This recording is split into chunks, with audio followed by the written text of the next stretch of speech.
नमस्कार, ABP news पर हाजिर हूं मैं रोमाना इसार खान। कुछ दिन पहले तक कहा यह जा रहा था कि 2024 में कोई टक्कर में नहीं है, नरेंद्र मोदी का प्रधानमंत्री बनना तय है। इसकी सबसे बड़ी वजह विपक्ष में बिखराव बताई जा रही थी, लेकिन पटना के बाद बेंगलुरु में जिस तरीके से विपक्ष की 26 पार्टियों ने अपने आपसी मतभेद भुलाकर 24 की लड़ाई एक साथ लड़ने का फैसला लिया, उसकी वजह से अब यह लड़ाई दिलचस्प होने जा रही है। कुछ महीने पहले तक कोई सोच भी नहीं सकता था कि अरविंद केजरीवाल, राहुल गांधी एक साथ एक मंच पर नजर आएंगे, या फिर ममता बनर्जी, सीताराम येचुरी एक साथ एक मंच पर नजर आएंगे। लेकिन 24 के लिए विपक्ष आपसी मतभेद भुलाने को राजी हुआ। इंडिया गठबंधन के सहारे चुनौती देने की अब तैयारी में है, और शायद यही वजह कि एनडीए को भी दिल्ली में 39 पार्टियों के गठबंधन का दम दिखाना पड़ गया। 39 पार्टियों ने एक साथ मिलकर तीसरी बार नरेंद्र मोदी को पीएम बनाने के लिए हुंकार भरी है। लेकिन क्या विपक्ष की ताकत से तीसरी बार भी आसानी से निपट लेगा एनडीए? इसी वजह से हम सवाल पूछ रहे हैं आज, मोदी का तीसरा टर्म भ्रम या कंफर्म? बहस की शुरुआत करेंगे, लेकिन पहले नजर सियासी वार पलटवार पर।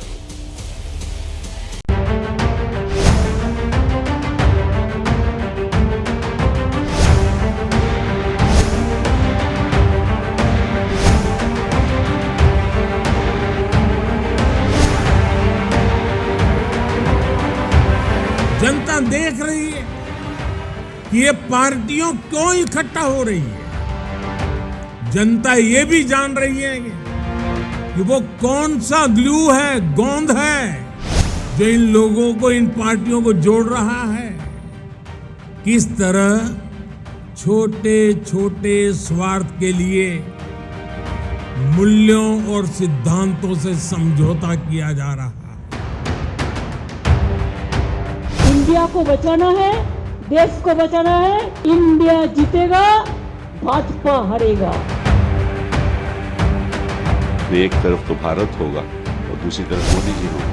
ये लड़ाई इंडिया वर्सेस मोदी जी हो जाएगी। भ्रष्ट कौन है ये तो जनता ही बताएगी जब लड़ाई होगी India versus Modi ji. India नाम देने से कुछ नहीं होता, और एक व्यक्ति का विरोध करना पूरे इंडिया का समर्थन पाना नहीं होता। जो ज्यादा गंभीर विषय है, भाई मेरे देश का नाम है इंडिया, और मेरे देश के नाम को कोई भी गठबंधन अपने राजनीतिक लाभ के लिए इस्तेमाल नहीं कर सकता। ये सरासर गलत है। Vote for India, vote for India. तो अब Modi ji vote for India के लिए वोट मांगे और मैदान छोड़कर चले जाए। किसी देश के नाम पर पार्टी का नाम तो नहीं होना चाहिए, कोई गठबंधन का नाम नहीं होना चाहिए, लेकिन उन लोग रखा है। मैं समझता हूँ इससे कोई फर्क नहीं पड़ता है। तो ये स्टार्टअप इंडिया किसने दिया? मोदी जी तो अंग्रेज नहीं है। तो वो तो एक रैली में खुलेआम वो वीडियो का ये दिखा दूं आपको, वो साफ तौर पे कह रहे हैं कि वोट फॉर इंडिया। तो मैं फिर आपको कह रहा हूँ, इंडिया जीतेगा, भारत जीतेगा। कि नीतीश कुमार को ये उम्मीद थी कि उनको कन्वीनर घोषित किया जाएगा, इसी से नाराज होकर निकल आए। नहीं तो चार्टर प्लेन से गए थे, 2 घंटे बाद भी प्लेन उड़ सकता था। ये कोई कॉमर्शियल फ्लाइट तो थी नहीं। उनको वो सम्मान नहीं मिला वहाँ बैठक में, उनको वो महत्व तो नहीं मिला। सब बात मानिए लिया है सब, और वहाँ से उठ के हम चले आए यहाँ, इसलिए कि मेरी इच्छा राजगीर की हो रही थी ना, तो इसीलिए हम आ गए, और कोई बात नहीं है। अपने राजनीतिक स्वार्थ के लिए ये लोग पास तो आ सकते हैं, लेकिन साथ नहीं आ सकते। देश के लोग मन बना चुके हैं कि तीसरी बार फिर एनडीए को ही अवसर देना। अब बीएसपी को लोकसभा चुनाव में व इससे पहले राजस्थान, मध्य प्रदेश, छत्तीसगढ़ व तेलंगाना आदि राज्यों में होने वाले विधानसभा चुनाव में भी अकेले ही चुनाव लड़कर अपनी पार्टी का बेहतर रिजल्ट लाना होगा।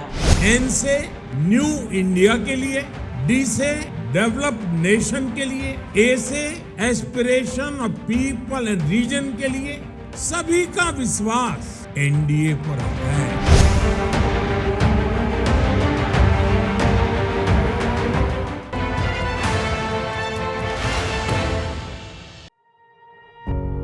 पत्रकारिता कोई इमोशन नहीं है, ना अपना कोई ज्ञान देना है और ना कोई विचार थोपना है। पत्रकारिता क्या है?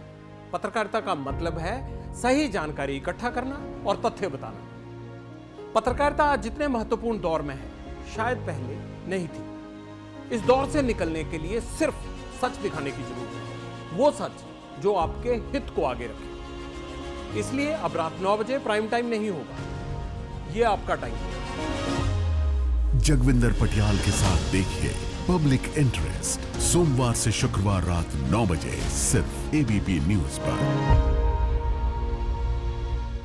एबीपी न्यूज आपको रखे आगे।